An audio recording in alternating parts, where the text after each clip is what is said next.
हमारे मुंह से निकलते हैं ना, ये कोई साधारण शब्द नहीं है। ये दुनिया के सबसे कीमती शब्द हैं। आजकल हम इन बातों को महत्व देना बंद करते जा रहे हैं, पर यकीन मानिए, जो प्रणाम के जवाब के रूप में आशीर्वाद हमें मिलता है या हम किसी को देते हैं, वो 100% चमत्कारिक शब्द होते हैं, बेशकीमती शब्द होते हैं। एक बहुत प्यारी कथा कहने जा रही हूं। महाभारत का युद्ध चल रहा था।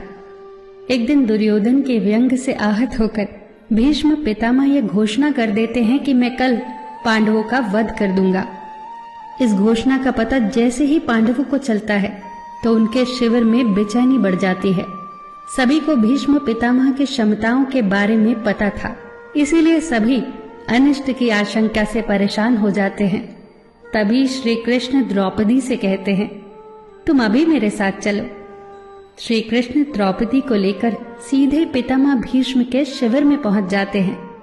श्री कृष्ण स्वयं तो शिविर के बाहर खड़े हो जाते हैं, पर वो द्रौपदी से कहते हैं कि अंदर जाकर पितामह भीष्म को प्रणाम करो। जैसे ही द्रौपदी ने शिविर के भीतर जाकर पितामह भीष्म को प्रणाम किया तो पितामह भीष्म के मुख से द्रौपदी के लिए ये आशीर्वाद निकला, अखंड सौभाग्यवती भव।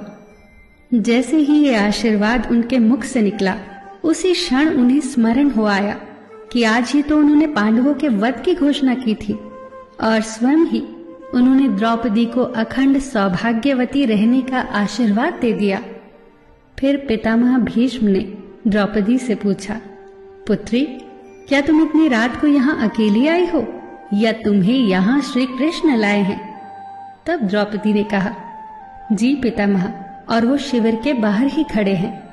शिविर से बाहर निकलकर दोनों ने एक दूसरे को प्रणाम किया और पितामह भीष्म ने कहा, मेरे एक वचन को मेरे ही दूसरे वचन से काटने का काम केवल कृष्ण ही कर सकते हैं।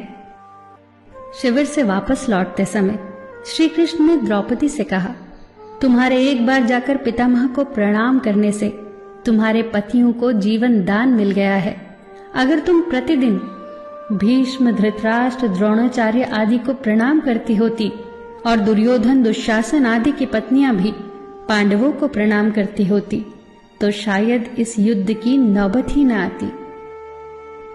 जो हर घर में कलह कलेश का वातावरण रहता है, वो कहीं न कहीं इस बात के मूल से जुड़ा है कि हम संस्कार भूलते जा रहे हैं। हम जाने अनजाने अपने बड़ों की उपेक्षा करने लगे हैं। याद रखना कि हर चीज पैसे से खरीदी नहीं जा सकती, और ये भी याद रखना कि हर बात का जवाब गूगल से नहीं मिलता। उसके लिए बुजुर्गों के पास भी बैठना पड़ता है। शरीर की खुराक के साथ साथ हमारी आत्मा को भी खुराक चाहिए, जो संस्कारों से हमें मिलती है। हम भूलते जा रहे हैं आशीर्वाद के महत्व को। आशीर्वाद एक कवच की तरह होता है जो हर बाधा से हमारी रक्षा करता है। कितनी सुंदर बात कही है किसी ने। प्रणाम अनुशासन है, प्रणाम शीतलता है, प्रणाम आदर सिखाता है, प्रणाम से सुविचार आते हैं, प्रणाम झुकना सिखाता है, प्रणाम क्रोध मिटाता है, प्रणाम आंसू धो देता है, प्रणाम अहंकार मिटाता है, प्रणाम हमारी संस्कृति है। आप सभी को मेरा सादर प्रणाम।